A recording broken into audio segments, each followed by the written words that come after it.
Brooks Agnew spent most of his youth hanging around Caltech and the folks who co-opt at Jet Propulsion Labs. He entered the Air Force in 1973, where he became an electronics engineer, worked his way up through the college ranks. He was a featured scientist in the 1997 Wendy Robbins documentary on HAARP, Holes in Earth. Dr. Agnew has recently co-authored a landmark publication on the creation of the Earth, The Arc of Millions of Years. Here he is. Welcome back, Brooks. How are you?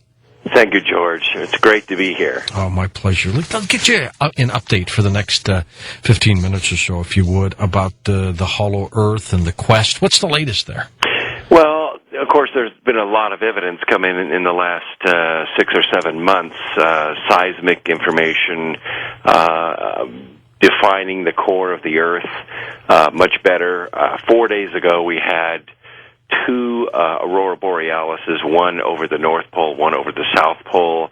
It happened to coincide with a time when the solar wind was very low, less than 350 kilometers per second. The proton density was really light. Bottom line is, it really adds credence to the idea that there is a thinning of the crust at the poles, and we have a strong ion stream coming out of the Earth into our own atmosphere, creating the aurora borealis from the ground up. As you know, a year ago in February, NASA launched the Themis probes, which is a set of 5 satellites that went up to try to understand better why the aurora borealis behaves the way that it does.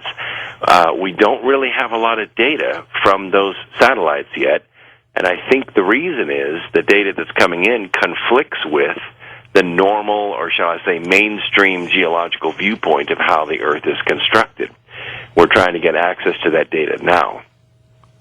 Okay, the trip that you were planning, of course, is on hold for now, but you still would like to go, right? Well, it's scheduled for August of 2009. We were going to go in 2008, but as luck would have it, in 2007 we did a 13-city tour promoting the expedition.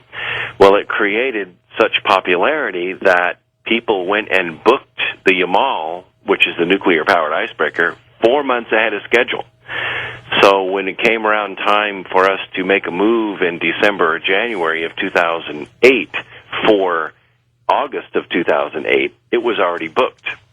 So we had to postpone until 2009, and it's a good thing we did. We picked up a great producer in Hollywood, and we also picked up a sponsor which is helping us contact corporate sponsors, which will help us retain some of the film rights when we get done with this. Absolutely, because this could be huge if you do find what you're looking for.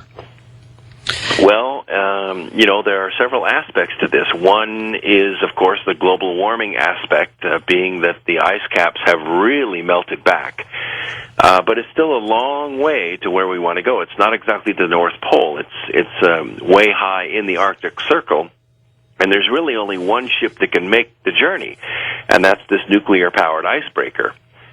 We looked at diesel-powered icebreakers, but they just don't have the fuel to get there, spend 7 or 8 days taking measurements, and then get back. And the last thing we want to do is get locked in ice for a year up there, not being able to get back. If you find that Admiral Byrd was correct, if you find that there's a hole up there in the middle of the planet, how do you think this trip will take place? Explain the parameters for me, Brooks, assuming you find what you're looking for.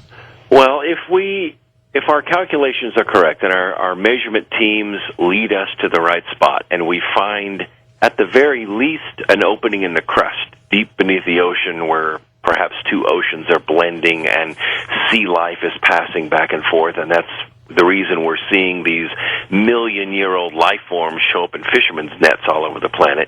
That's going to change everything. It's probably going to earn the team that finds that the Nobel Prize in geology or oceanography.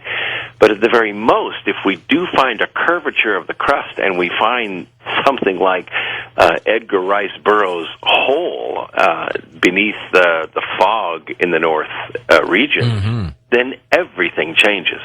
And we will be broadcasting film, or digital anyway, live during the entire 15-day voyage. So what we see, you will see. Now, the curvature would be ever so slight that you really wouldn't notice it as you move along. Would there be then ocean water right into the curve? I mean, it would just keep flowing in, right? Yes, there would. And you're right, the curvature would be so slight because the Earth is the diameter that it is. We only have about 8 or 9 miles of perspective.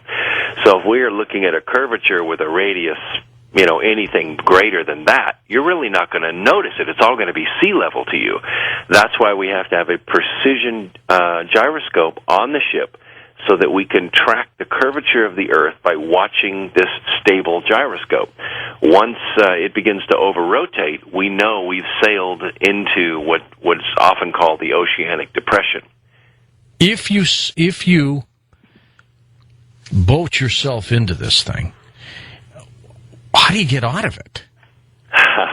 Well, the idea is not to sail this 23,000-ton, 75,000 horsepower ship into the Hollow Earth. I don't think the Murmansk Shipping Company would enjoy that. But we could circumnavigate it, and there is a smaller boat on the ship, and there's also a helicopter on the ship. So we do plan on making daily excursions by air from the ship out ahead and off to the sides so that we can cover a lot more territory in a very short amount of time. So you could fly into it? We could. Would you see anything, do you think, except for water? Well, other witnesses, not the least of which is Admiral Byrd, say that there is a place where the warm wind blows. It is a place where there's liquid water and tropical plants and birds and bees and flowers, and that's not the kind of thing we should find up there. But if we do, we're going to get it on film. Well, and he also witnessed extra beings that live down there. Well, if you go by a lot of the writings that are circulating, one is actually called the Admiral Byrd Diary. And which may not be his diary, right? Yeah, and I've spoken to a couple of people who actually held it in their hands, and they're getting on up in years themselves and can't remember all the details to it. We have to be skeptical because we're scientists. We're not going up there on channeled information. We're going up there once we leave the dock in Murmansk, Russia. There's no turning back. There are no supply ships. There's no rescue ship. We have to take everything with us that we're going to need, and it's not going to be easy. We're talking high seas, high winds, cold temperatures, icebergs. There'll be seasickness, possible injuries. It's not going to be easy. Beyond your own curiosity, Brooks, do you think the opening is there? I have to believe that there's something to the evidence. As we approach it, as we refine our hypothesis, as we build better experiments based on the data that's coming in from remote viewing, from satellite data, from earthquake data, we're getting better and better at refining our measurement systems. It looks promising that there is a gap between the crust and the core. It may be as little as 200 miles, it may be as much as 1,100 miles, but I can tell you, if there is a void there, there will be life there. Now, it might be microbial and it might be highly complex. Do you believe that modern scientists, through governments, know that this opening is there? Wow, I have my doubts. Of course, I trust my government implicitly. I know they tell me everything they know. Yeah. So let me get my tongue out of my cheek here. Yeah. I think that based on the data and based on the lack of data from very good instrumentation that's been recently launched, I think they're holding back something.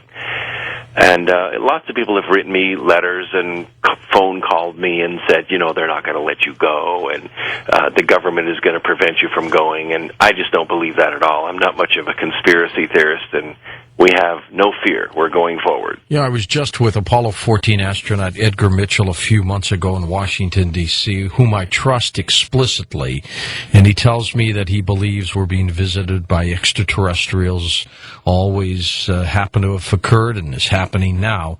So one question I've never asked him, Brooks, whether he believes in the hollow earth theory. He might have seen it. It's interesting. We look at satellite data as much as we can get our hands on, and the poles, for some reason, are covered with a very thick cloud cover most of the time. Most of the time, that's true. Even the 1968 photos, which had to be pieced together like a pie when they were stitched together.